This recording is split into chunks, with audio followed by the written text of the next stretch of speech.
That's something that's definitely evolved over the years too. So when I first started out, I was using Weebly to build all my websites, and they had a dedicated section of their platform for web designers. What that did is that you're essentially reselling Weebly hosting. Like Weebly's pro service was $30 a month. Okay. That's what you would normally pay for your website. As a web designer though, you got a discounted rate. You only paid $8 a month for every website client that you brought on. But then you can turn around and charge that $30 a month to your client.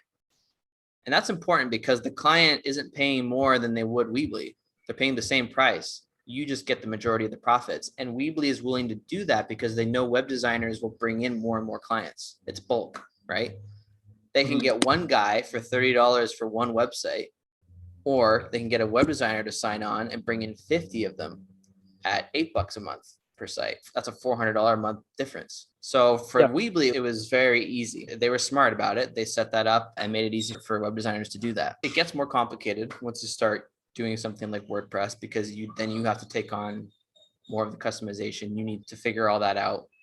There's a lot of different hosting companies. It really comes down to this. You pick a hosting company, you pick a plan. There's lots of different hosting plans. There's, dedicated servers, there's virtual private servers, VPS, there's shared servers where basically your websites just get put onto a shared pool of other people's websites. There's a lot of different options, and it all just comes down to price. Once you figure out a plan with a hosting company, some make it easier than others to set up a WordPress installation and build a client's website and host it.